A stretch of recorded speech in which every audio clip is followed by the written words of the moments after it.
Assalamu alaikum. مساء الخير على الجميع, and welcome to our today's workshop, which is going to be about understanding and avoiding plagiarism, presented by Dr. Nashwa Saaty. Dr. Nashwa Saaty is an assistant professor at ELI. Her research interest revolves around second language motivation. She is also the head of graduate studies and academic research unit.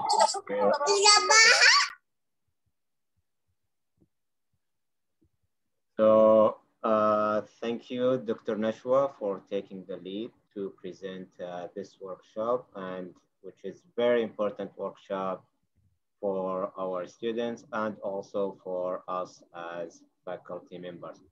So, Dr. Nashwa, the floor is yours. You may start now. Thank you so much, Dr. Bassem, for the amazing introduction. And thank you so much for the invitation. I am so happy to be here with you this evening.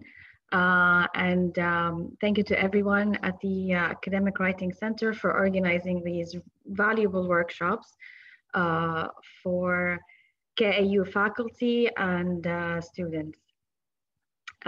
Like Dr. Bassem said, today's topic is about understanding and avoiding plagiarism, which is a topic that maybe many of us are familiar with, maybe many of us know about it, but we still fall in that pitfall of committing plagiarism. Sometimes we don't know we're doing it, sometimes we know we're doing it.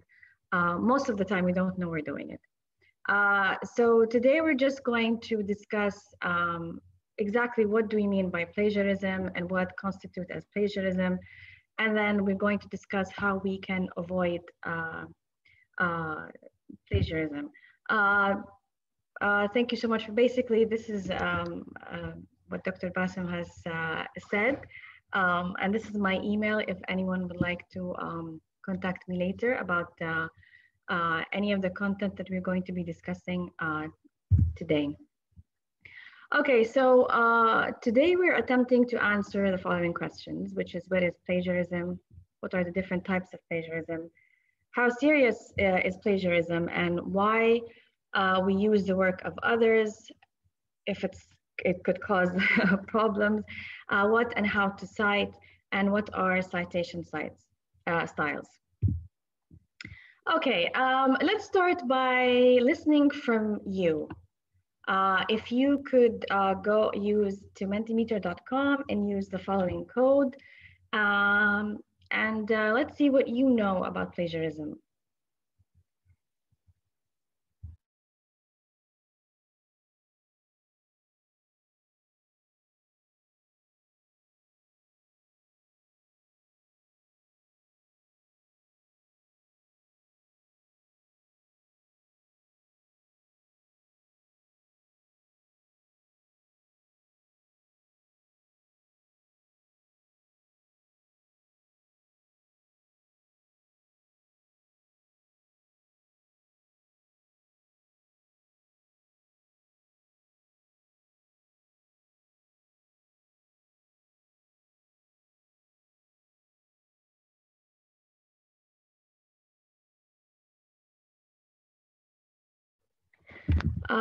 So if you could use the following code over here, go to menti.com and put in the code and share with us what you know, what you think plagiarism is. Yes, it's for the audience, yes. Plagiarism is an ethical behavior meant to steal a text or any type of something, other work and provide it or present it as its own. Yes, very good. So we have someone here also sharing with us, claiming others' work as our own. Very good. Any other, anyone else would like to participate?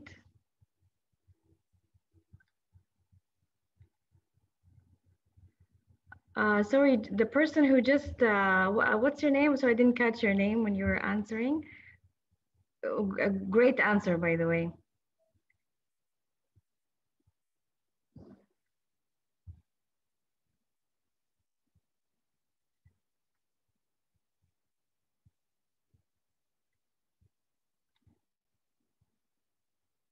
Copying others' work without referencing, very good. Using the work without changing, okay. How many attendees today? We have 40 attendees, 41. So I'm looking forward to seeing more participation.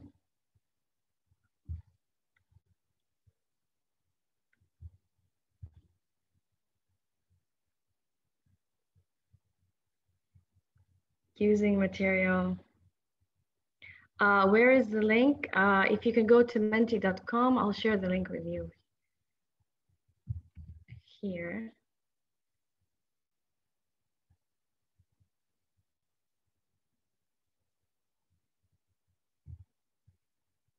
The chat.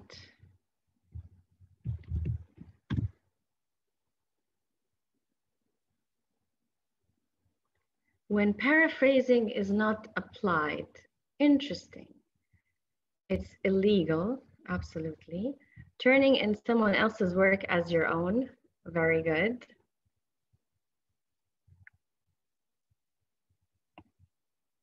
Okay.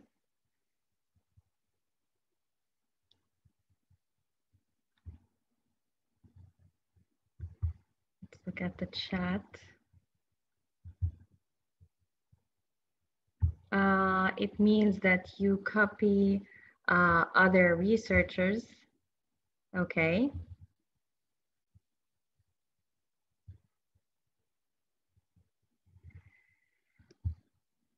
Copying words or ideas from someone else without giving credit. Very good.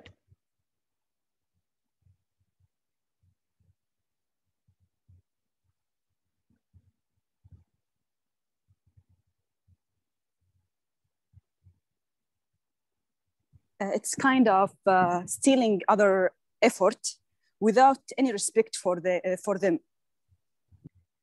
It is stealing, yes, very good. It's a form of stealing. Yes, and this is where the seriousness of it actually lies. It is the use of the information or other ideas without acknowledging the author or stating the source of the information. Very good. Very good. Basically, most of the contributions are actually correct. So basically, it's not just copying or taking or borrowing from others, is not giving them credit, not acknowledging that this work is not your own. Taking any type of information from others' work without giving them credit. احنا الآن ما نعرف الطريقة الصحيحة مثلا.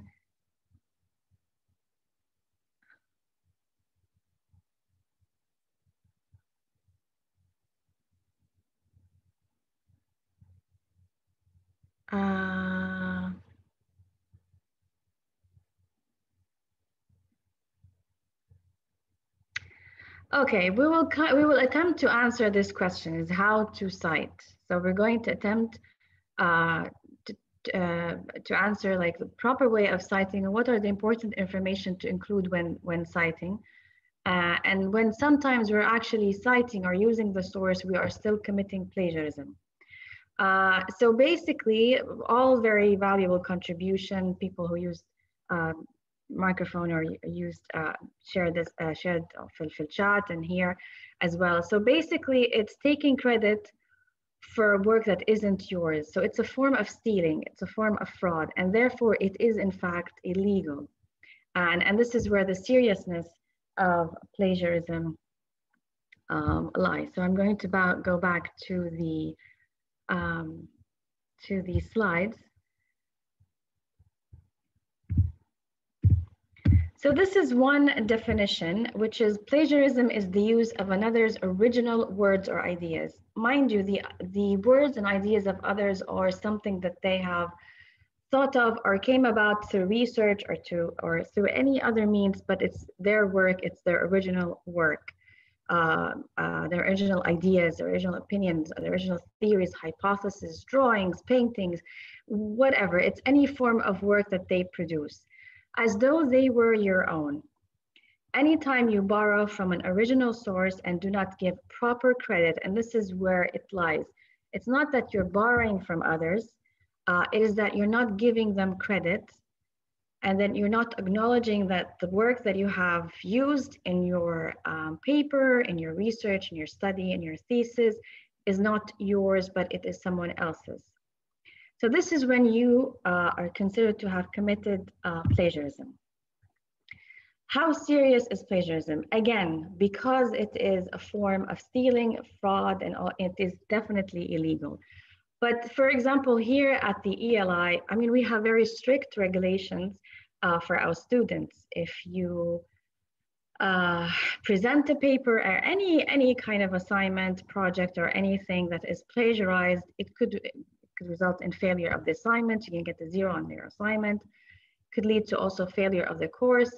And if, depending on the nature of the offense, it could actually reach to the expulsion from a program and from the university. And again, this is something that's in KAU regulations. So it is quite serious. It is also serious legally as well. I mean, it is, plagiarism is a form of stealing intellectual property, and therefore you can be held accountable legally for doing so. So again, a very serious offense. But again, if you think of it yourself, if you are working on something and you're working really hard, research and all of these things, it's not an easy thing. It takes a very long time to produce a paper, to produce original work, and just imagine someone easily just taking the credit for it and without acknowledging your hard work and without validating your hard work. Obviously, this is something that is extremely unacceptable. So why do we, so the idea of borrowing or taking from someone else is something that is not, is a very common practice in academia. In fact, we build on other people's knowledge. I mean, if we think about literature review sections in our assignments, in our papers, in our thesis, that literature review chapters is basically building on the knowledge of others and validating those knowledge and using that knowledge to help justify our own position and our own argument and to help validate our points of view. So it is very common that we use information from different journal articles, from different books, different chapters, any online resources, any electronic books, or whatever sources to support the argument that we are making, whether in your thesis, in your assignment, and so forth. So this is not an issue. Borrowing from someone, not necessarily borrowing, but actually using it to validate your own argument is something that is a common practice in academia. The issue here is when you do it without properly giving credit or without properly citing the source of the information. And so the answer to avoid plagiarism is not avoiding using other people's work, but rather the answer is to credit and properly cite other people's work. Or show appreciation for them. By citing, yeah, exactly. You're showing appreciation by giving them credit.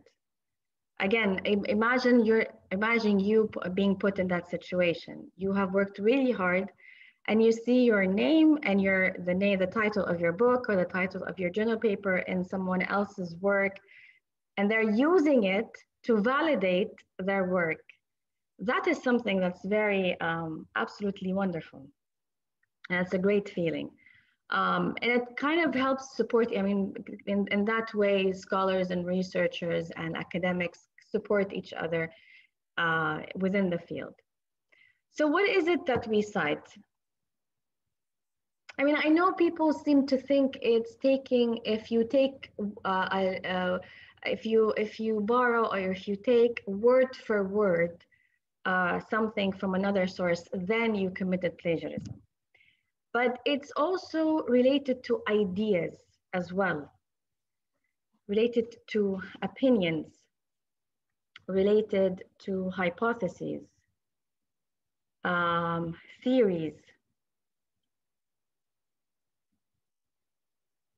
So even things that, I mean, even ideas are things that you are things that are considered a form of intellectual property. I mean, this is mine, my idea. Because by the time you reach to a certain theory or hypothesis or an idea, you've read a lot, you've researched a lot, you've conducted a lot of studies, you've conducted probably a lot of experiments, you collected a great deal of data and you've analyzed it. And based on that, you've actually reached that specific point or their specific idea, or you've made that idea of a certain thing, if you have an opinion or position about a certain thing. Therefore, if you actually take an idea or an opinion of someone else's without giving them credit, you have committed plagiarism. Very simply, you can say, according to so-and-so, so-and-so suggests, so-and-so argued that, so-and-so discussed whatever in their book, in their journal, and so forth. So you also have to give credit to that kind of idea. Of course, you also, in terms of direct quotation, again, this is something that seems to be a given. If you take something, what they've actually said, or what they've actually written, and you put it as a quote, obviously you have to cite it, but also paraphrasing. So paraphrasing, just because you've paraphrased, it's the same idea, but you've changed the way you presented it, you've changed the wording of it. It doesn't mean that you are not committing plagiarism. You are still committing plagiarism because the idea itself is not yours. The opinion, the argument that's written in the other, in the original work, it's not yours. So even if you take it and paraphrase it, and not directly quote it, it is still a form of plagiarism. Even forms of facts, and we're going to discuss this later. Facts could be plagiarized. Statistics, graphs, or drawings, sorry, spelling mistakes, drawings of others that are not common knowledge. And so this is where this is in terms of the difference in terms of to what degree or common knowledge and to what degree we can cite facts or use facts in our work without citing it. Any questions, anything that you would like to add here, or any questions on what to cite? I have a question. If I cite the reference or the name of the authors, why I should paraphrase the text or the idea? Why I don't, it's enough if I mention the same text, the same idea without any edit, any paraphrasing. What's the reason? You're asking me why are we paraphrasing? Or are you asking why paraphrasing is considered necessary? Yeah, why paraphrasing is necessary while I mentioned the name of the author. Already I mentioned the name. So I didn't steal anything. I didn't take something illegally. So why I have to paraphrase the words, the sentence, the text? You don't have to paraphrase the words, but I mean, in terms of academic writing, if you are constantly going to use quotes, حيكون الكتابة, the writing itself won't be readable. So the idea is that you can quote certain things, you can paraphrase certain things, you can, again, depending on your writing.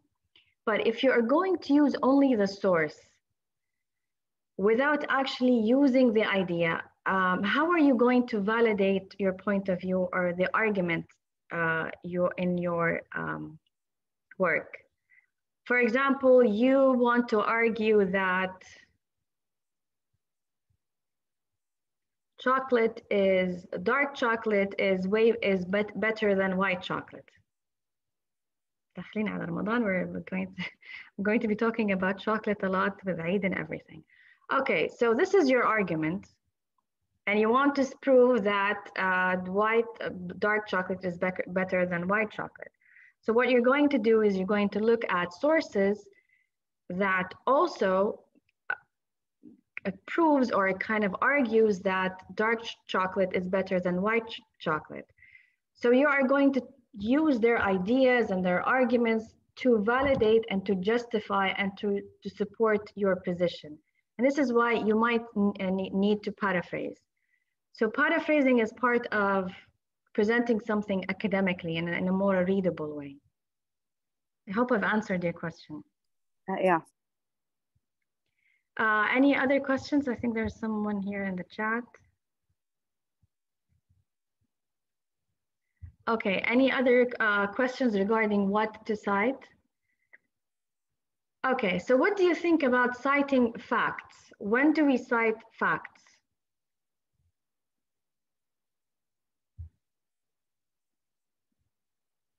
When do we cite facts? When using facts need to be cited?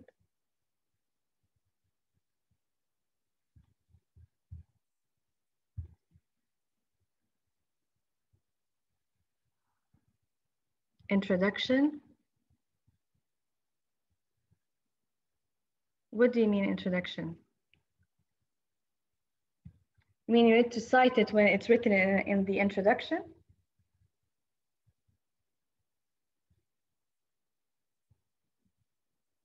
Actually, general knowledge is one thing, or common knowledge is one thing, and fact, it depends on the fact, okay? So this is another thing that we have to consider.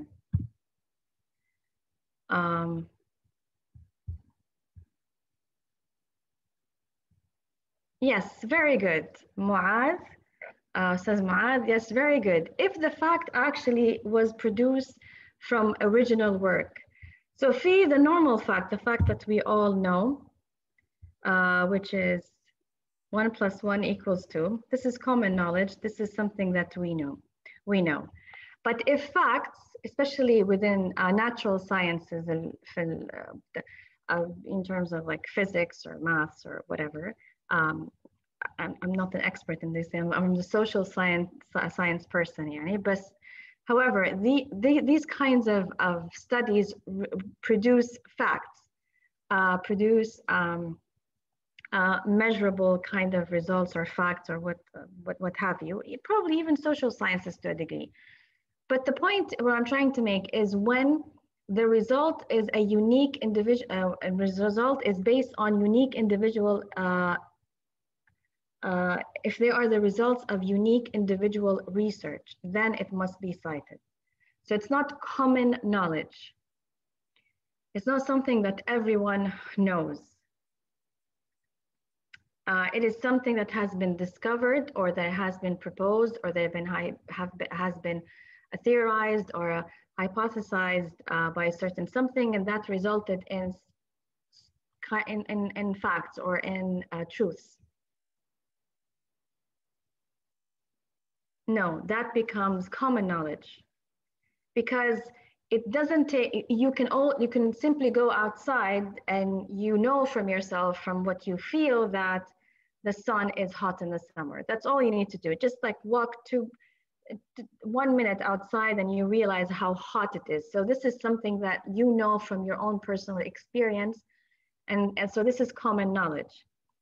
But the facts that I'm referring to are facts that you wouldn't know, you wouldn't reach the understanding of this specific fact if it weren't for this specific research. And this, again, a lot of discoveries within science, for example, are kind of the things that we are referring to. So they produce some sort of facts or some sort of justifiable truths in a way. And therefore that should be cited when you use them in your studies. Does this make sense? So facts that are available, that are known, that are publicly common and considered common and general knowledge are not something that we need to cite, but facts that are a result of individual research must be cited.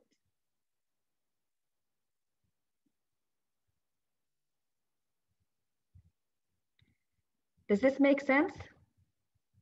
Do you have any questions regarding this?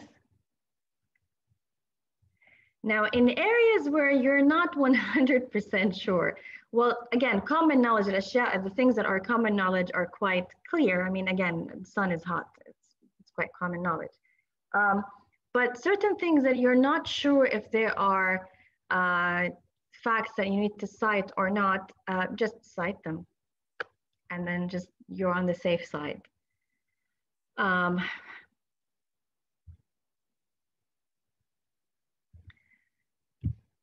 Okay, so in terms of types of plagiarism, again, things that you do not cite. So use a source that you have not cited. There are different ways. There is the obvious ways where you take the work word for word and you put your name on it. You haven't changed anything, you haven't done anything. And this is referred to as a ghostwriter approach or ghostwriter plagiarism, which is probably the worst kind, but it is quite common. It's more common than you think.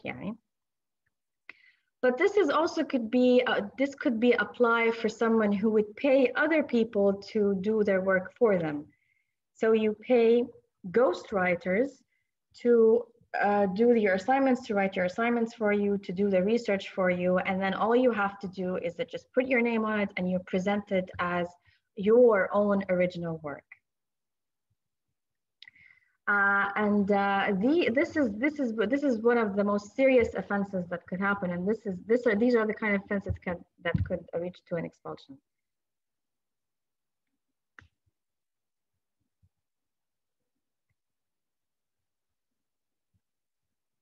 If it's only known to scientists and not the general readers, then it's not necessarily common knowledge, is it?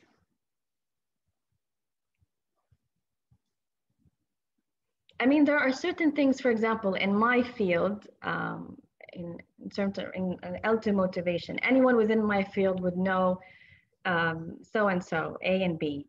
It's very common for us, but I constantly cite it because my assumption is not everyone within my field is going to reading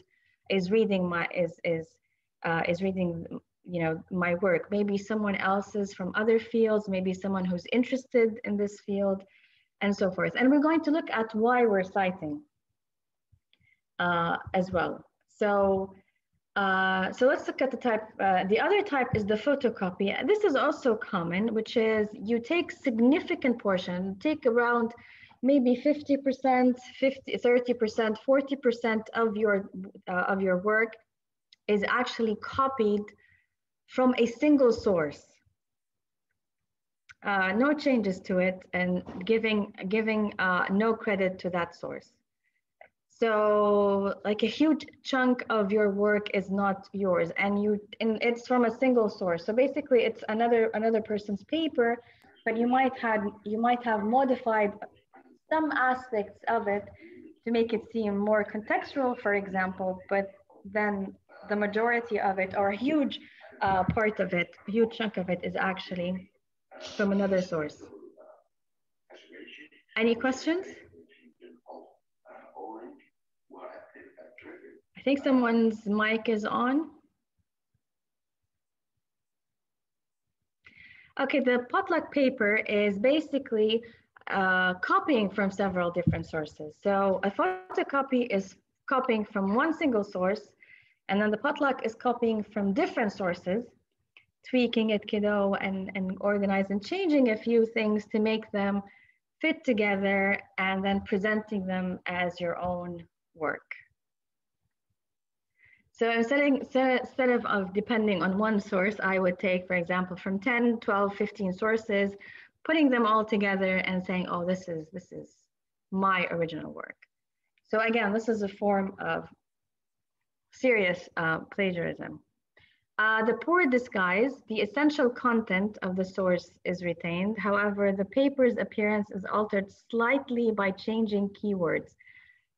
Again, you take a whole paragraph and then changing like one or two keywords here and there, and then it changes. For example, instead of saying this study was conducted in China, and then you change China, this study was conducted in Saudi Arabia, for example.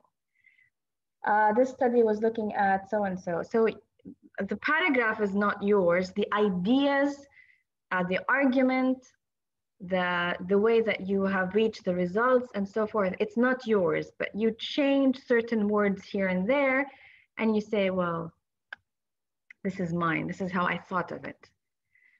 That is also a form of plagiarism. And then here where you paraphrase other sources without giving credit. So this is something that people might fall into. So I read something, عجبني, and I liked what they were writing, and then I start writing it's the same idea, and I write it in my paper and say, well, it's not the same, it's not word for word, but it's still not your ideas. This is not how you thought of it. You didn't think of it, but rather you copied it from someone else. So it's not presenting the actual chunk of it or the actual thing, but rather you're presenting a paraphrase of what of other people's work.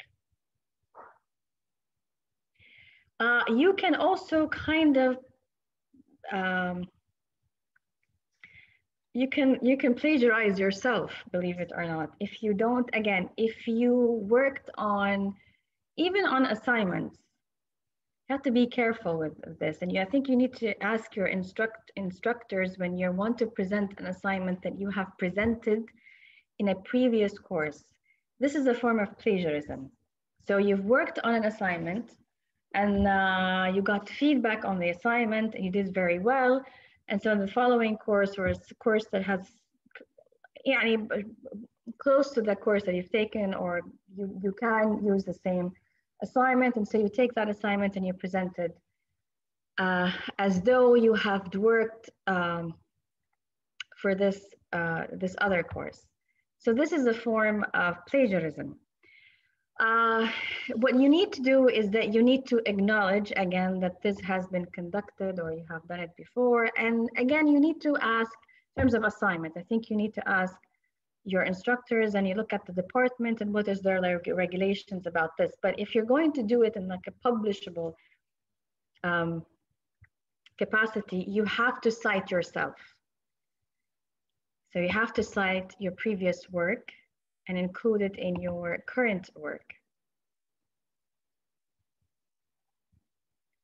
So just because you wrote it does not mean that it's okay for you to use it without acknowledging when and where and how it came about. So any questions on these different types of plagiarism?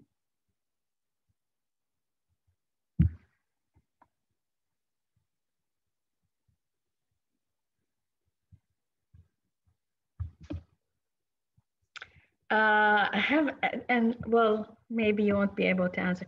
Have you ever kind of fallen into this kind of maybe paraphrase without knowing that you need to cite, maybe certain things? Oh, don't answer that question. Anyways, let's look at the other additional types as well, which is you've committed plagiarism even though you have cited your sources. Yes, paraphrasing. I get that a lot, by the way. And I get a lot of students who are surprised that paraphrasing is considered plagiarism, especially undergrads, صراحة. They are more susceptible to this kind of, and it's mostly unintentional. Another thing, by the way, is translation. And I know a lot of undergrads, they use translation software. It is a form of plagiarism because it is not really, you're not using that language, you're using other language and using translation software and so forth. So that's not, and it's usually aslan.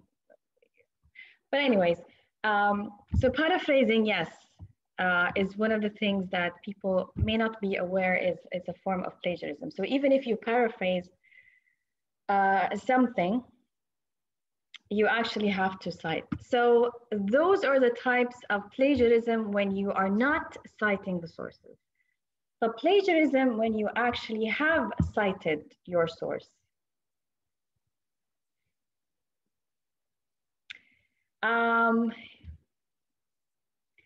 If you, the author's name of a source is mentioned, but includes specific information on the location is not included. Yani you're presenting missing information.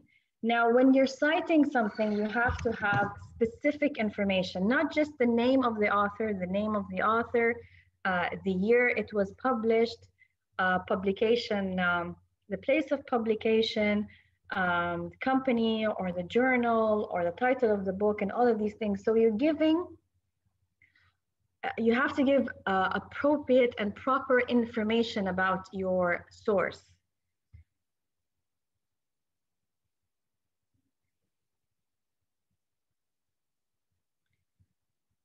You have to say that it has been translated, yes, and who translated if it's your work, and you've translated it from, and you've used the software to translate it, you have to write that you have translated, either say using a source or using someone else, and your translation has been, then you would say it's I have translated so and so. It depends also if it's, for example, in your research, if you collected data in Arabic, but you're presenting it in English, you have to say that you have translated, that it was originally collected in Arabic and you have translated it to English.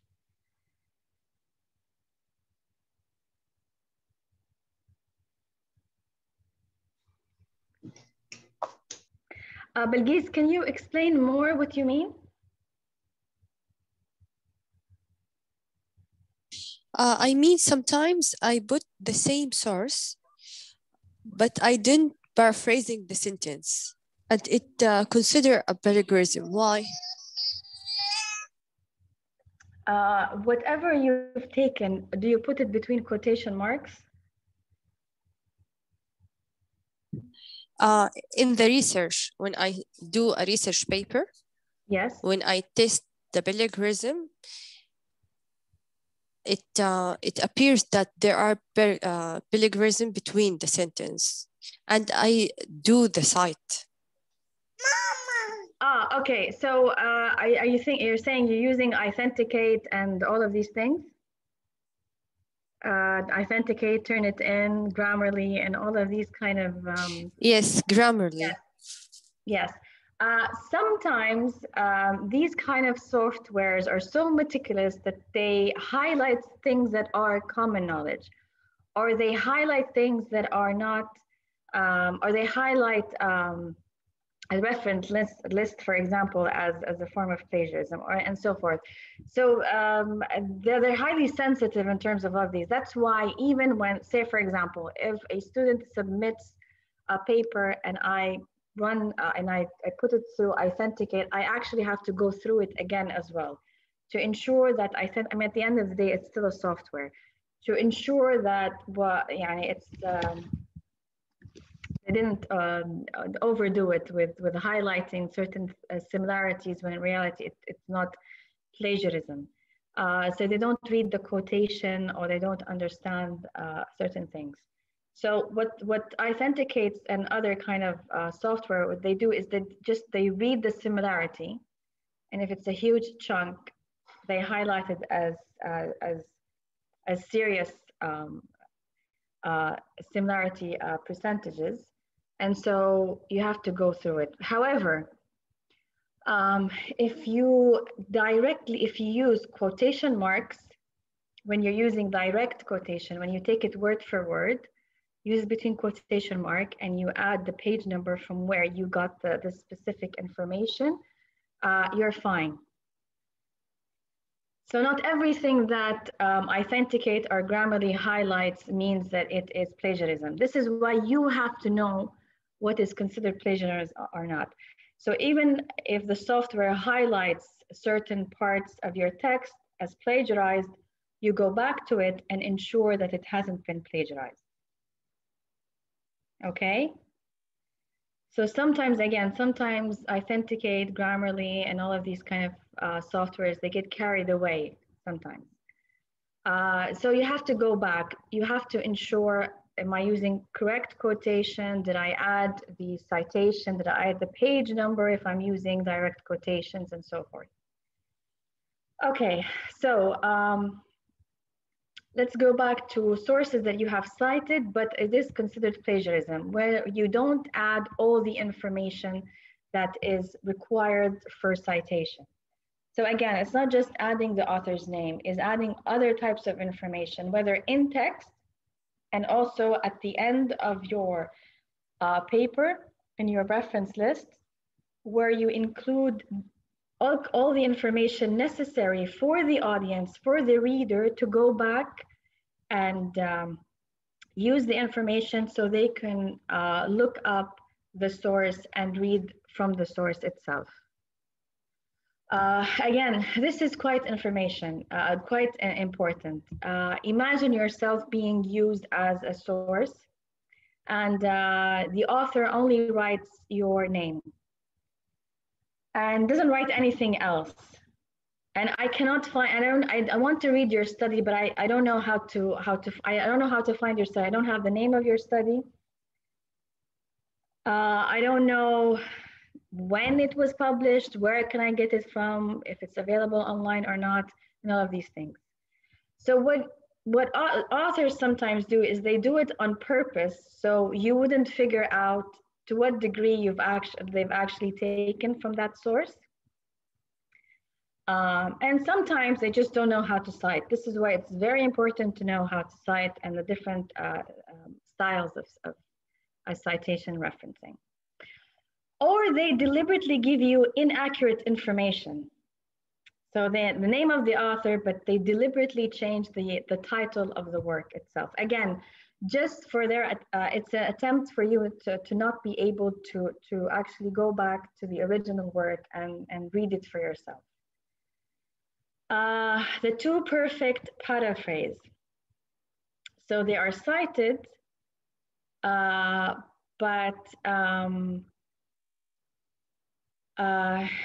that have copied word for word, not put in quotation marks.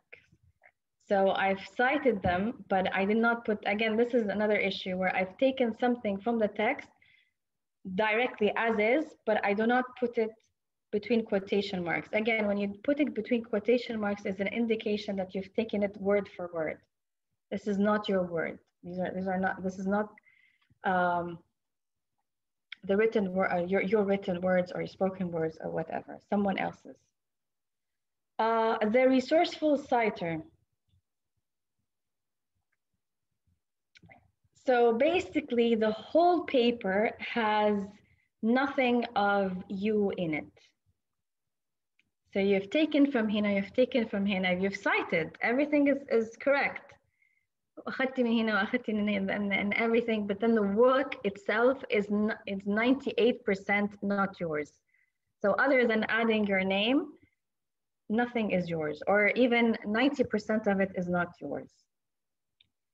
And therefore, it is not an original work. Just keep in mind that the point the point is for you to present original, innovative work, whether it is an assignment or research paper, a thesis, a PhD dissertation. You want to present something that is original, something that you have worked on it, something that is unique to you. So you're using other people's information to help validate, help support your argument, but that doesn't mean that you entirely depend on other people's work and then present it as your own. Or just put it into all together and just giving it and when your input and your point of view and your voice is completely not there. And again, you have to be careful of this type of plagiarism.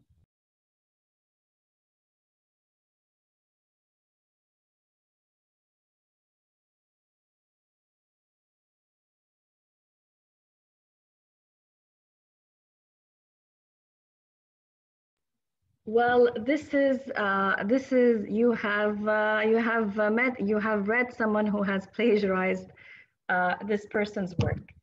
Unfortunately, I don't know. This is the issue. See, you wanted to find this this work, but you didn't have enough information. If you properly cite your sources, this would not have been a problem. If you present the name, the title, the year, the journal, or the book title, and so forth, this will not be a problem to anyone who's reading the paper. The fact that you are not able to find it shows that probably it was not, again, you witnessed plagiarism. Yes. So they were doing it on purpose, which again means that the paper that you've read is probably a bit questionable, problematic, if you may. Okay, so the perfect crime, if there is such a thing as the perfect crime, is again, properly quoted and cited sources. But then again, so there are certain areas that they do source and they do cite, and then the other areas that they don't. And it's like a mixture of both. And then you won't be able to kind of identify which parts is theirs and which part is not. How would you avoid it? You would have to cite properly. And we're going to discuss this later. So how would you avoid doing this is that you know how to cite and you know the necessary information to include in your paper. Mind you, if I read a paper that is not properly cited or did not use proper referencing style in the reference list, I would assume that this paper is plagiarized, that this paper is problematic, and this paper is probably predatory or something like that.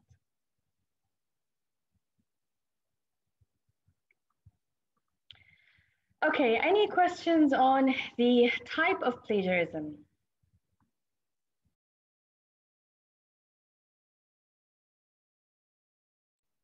I think it is clear.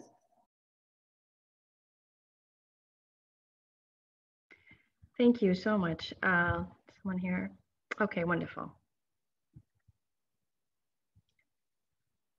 Sorry, I have to go back looking at the chat.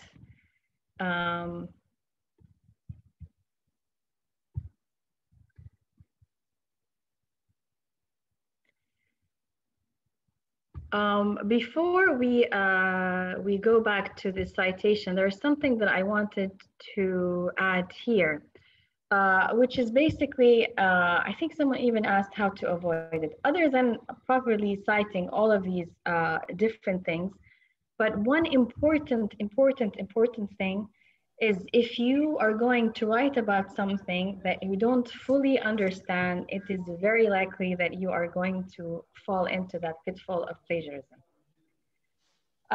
In research, especially if you are at the beginning of your research process, for example, you have just started with your thesis or you are in your literature review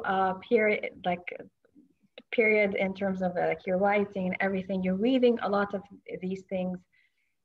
If you don't understand fully the concepts in front of you, you might actually end up plagiarizing ideas and other people's ideas. So one of the main advice that I can give you is that you have to know exactly what you're writing about. Don't depend on other people's ideas and opinions and hypotheses. Certain concepts might be difficult.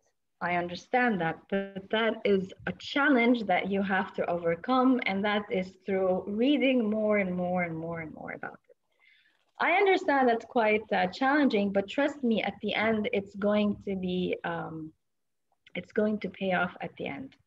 So this is a very important thing. If you write about something that you have no idea what it's about, it is very likely that you are going to fall into that problem.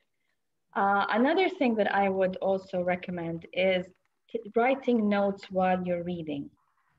And again, it depends on different people. People would write on the actual papers, people would write, use memos, people would, whatever, how you would choose to write, like your research notes.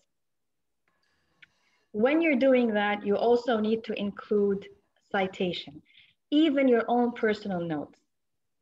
So know, for example, where you've read this, or this is a very interesting idea, or this is a very interesting point of view that I haven't thought about it before. So you write it down and you write where you read the specific person, or what is the source there. Because again, the more you read, it's very likely that you start forgetting. So I know this idea, I like this idea, I just don't know where this idea came from. And you might unintentionally think that is your idea and that you thought about it. Could happen. And then you write it, and then your instructor or the examiners or whatever, they read it and they say, oh, no, this is not yours. This is plagiarism. So not all plagiarism is intentional, by the way. Some of them are unintentional. And again, it depends on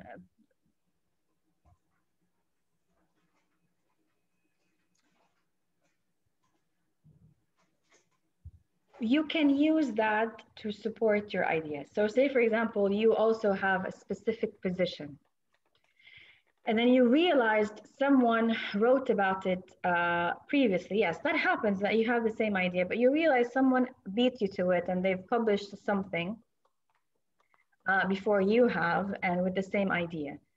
So you use that also to kind of like support your idea, your stand, to validate your point of view. Well, if I thought of it and someone else thought of it, then it might, that there's definitely something there. So I would use it to validate it and probably even push myself a bit further. So I've reached this idea. Where can I go from here? And this is because in research, it's basically us advancing, taking it to the next level. So it's not just doing the same thing over and over and over and over again, researching the same thing over and over and over again. So I discovered that this idea has been tackled and it has been researched, it has been argued, it has been discussed. So now what do I do to take it a step further? Sometimes in research is the same topic, for example, or the same area, but the way that you research it is different. And by the way, even research methodologies or research methods or research instrument could be plagiarized. So you have to also be careful. So if you're going to borrow from someone else's, you have to acknowledge that this has been done. Absolutely, yes. To validate, to strengthen your idea, to say, well, so-and-so proved, or so-and-so discussed, or so-and-so argued in their study, in their book, and whatever for this idea. But again, but you also have to, in research, you also have to take it a step further. So where is the gap? How do I move on from what is there and take it to the next level? How would I produce an original piece of work, unique, that other people want to cite, and make sure that they cite properly? So this is kind of where the challenge is. So even though it's there, but just make sure that you use that again to push yourself further. Okay, so again, just make sure that you know what you're writing about. Don't depend on other people's ideas and everything. Also, when you're taking notes, while you're taking notes, write the citation or write the sources. Okay.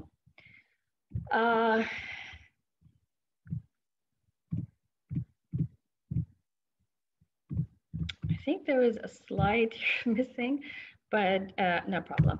Okay, so the slide that was missing was basically about what is citation. And citation is basically what is the opposite of plagiarism, is giving credit to other people's work. And we see this a lot in the research that we read in articles and books and so forth. Now, this is a very simple example. You see, for example, Pitaway, I think. So this is the name of the author. Not just the name of the author, we also have the year of the publication. Identifies the need for any well-founded model of language learning motivation. So I know just from reading this sentence that this idea is not the author's idea, but it is the idea of a certain scholar named Pitaway. I think, I'm not sure if I'm pronouncing it correctly. Even further, when they took something word for word, they made sure that it was between quotation marks. Not only that, but they told me exactly where I can find it. So specifically which page I can find it. So for example, I'm reading this article and I find this and I think this is absolutely amazing. And I think I'm very interested in reading this. So I read, so this is the author, this is the year of publication. So this person identifies the need for a well-founded model of language learning motivation to reconcile the individual and the social. So there is something in terms of the individual and the social. So there's a social aspect, I want to know more. So I go back to the reference list, Hadi, at the end of your paper, your assignment, your thesis. So it's at the end.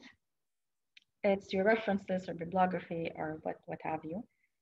And so I start to see that this is the name of the author and this is definitely the year. Even more information is the title. Sorry, the title, sorry, quite messy here. Using the mouse is not easy. So not only the title, but I also know the name of the journal, critical studies journal, so I can look it up and see. Not only do that, I know the volume and issues. Even more so, I know the page numbers. So me as a reader, as the audience of looking at this, I can easily access this source. And this is because the author has provided the source. So whether you want to use direct quotation or whether you are going to use other forms of hada without giving, with paraphrasing or giving credit to a certain person or their work, whatever, it's there for the for your readers to kind of determine, again, also for the examiners, for your instructors, if you're going to be graded on it, if it's going to be in your defense, they can go and see it and ensure that you have used valid sources for your argument, and therefore it gives it more, again, more value. It gives it more value. So regardless of the style of referencing or the style of citation, very important that you include information, obviously, about the author, the title of the work, the publishing company or the publishing, where it was published, basically. You have to, the date, it was published, because again, also you have to include whether if it's the first or second edition and so forth, with the year and everything, and also page numbers that you're using, whether it is here, I mean, in terms of if you're using direct quotations, again, because I want to make sure that it really is their word and not someone else's, whatever. So I specifically have the exact page where this quote came from. So again, regardless of the citation styles, these kind of information should be there in your work. And if you're doing so and you properly continue to cite all of the sources while actually presenting your own argument, remember, look, all of your paper is 90% of someone else's work that's not necessarily your work. So you have to ensure that you have a point of view that you want to validate and you want to support by using other people's work to do so, and make sure that you properly credit and cite the different sources that you have used. Any questions here? Any questions here?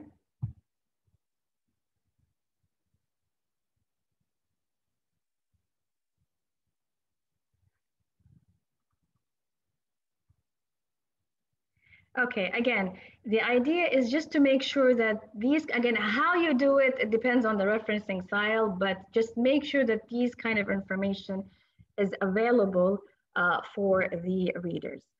And this, we're going to have a quick note in terms of citation style. This differs. I mean, the cite a source, you would follow a specific set of rules. And this is a citation. Yes, it is important to mention the page if you're going to do direct quotations. Again, I'm assuming this is depending on the referencing style, هو يعتمد يختلف من reference style to other, but APA, for example, and Harvard, the ones that I've used, definitely you have to include the page where the actual quote came from. MLA as well. It depends on the field. Sciences are different, social sciences are different.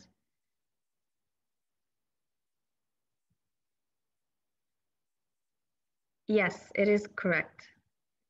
But again, it depends also on the referencing style. You have to refer back to the actual referencing style. Okay, so for example, this is a very simple example. This is APA 7th edition. APA, I think, is the common referencing style or citation style used in social sciences. It is definitely the one that I've been using for a while now. When I was doing my PhD, it was a completely different style. But anyways, this seems to be the, there are different ones, by the way. Okay, so but again, so I think it depends on the field. And so you have to kind of see the field. Also, it might depend on where you're going to publish your paper. Certain paper require certain citation styles that you have to follow. And so you have to make sure that you know which ones. So the idea, the citation style is not necessarily the issue, and you will have a lot of information online, but also you can use EndNote and all, like EndNote, I think, and Mendeley and all of these kind of things to help you in terms of citation and so forth. But the point is that you have to use one, and it has to be consistent throughout your paper or your assignment, whatever your work, your research project, your thesis. You have to use one and it has to be consistent. Consistent throughout the paper, in text, or at the end when you're referencing this and so forth. So this is something that you need to consult your instructors, your supervisors, the department. Humanity research uses MLA, but some journals ask for using certain citation styles. I don't know, is MLA close to AP? I'm not sure, but أعتقد it's kind of I'm not 100% sure. But then there are certain ones that are completely different. They're so different that it's quite confusing sometimes.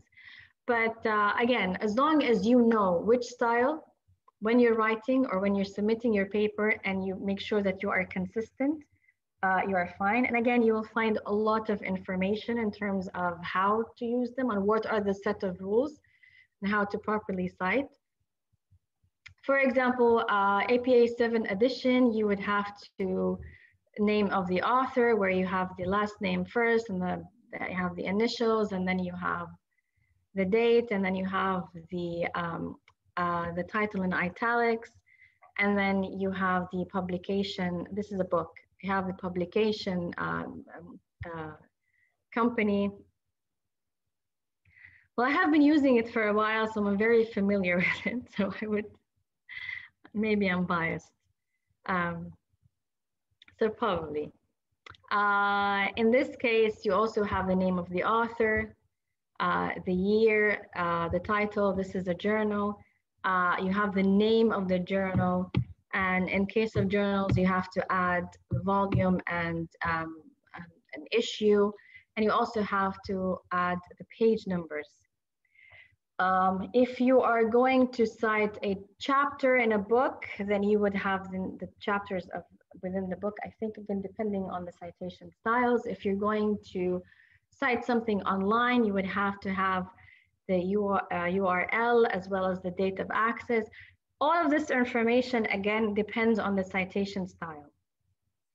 But if you notice, regardless of it all, it gives you enough information for you to find the source yourself. So at the end of the day, the most important thing is you're giving credit to that person, and you're allowing that person, that author or group of authors, and you're allowing others to look up and to find that source and to read the source itself, the original source itself. So this is the references. There is the Avoiding Plagiarism Scientific Research booklet, I think, or book that's available on the website. That's quite useful. So that's our workshop for tonight. If you have any questions, I'm more than happy to answer them. I hope you have enjoyed it, and I hope you have benefited from it. And again, I'm sure you all kind of have an idea of what plagiarism is, but I hope this is more. Thank you so much. We learned a lot from you, Dr. Nashwa. Thank you so much for this wonderful and informative workshop. And I'm sharing now 3 links. Please complete the first one, which is about the evaluation form. The second one is our YouTube channel. And the third one is our appointment system. So let's see if you have any questions, comments you would like to share with us. Just you can go ahead, open your mic, or just post it here in the chat here. Could you please, Dr. Nashwa, share us your contact or your email? Yes.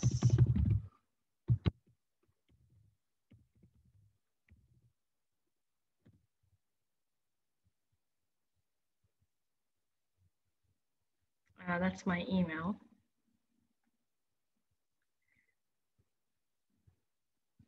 Thank you so much for attending.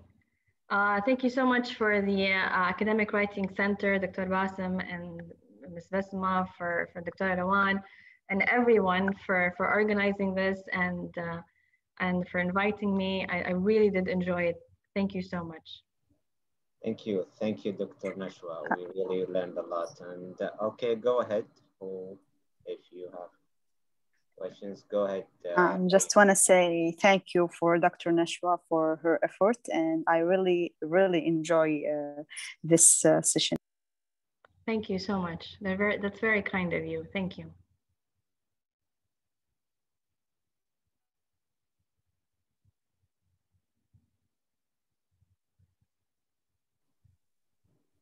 All right, it seems that there are no more questions. And as Brother Kamal said here, thank you all for attending and participating, and enjoy the rest of your night. And inshallah, I'll see you on Wednesday, our last workshop, which is going to be about editing and revising skills. So thank you again, Dr. Nashwa. Thank you all. We We'll see you inshallah on Wednesday. Thank you so much. Thank you.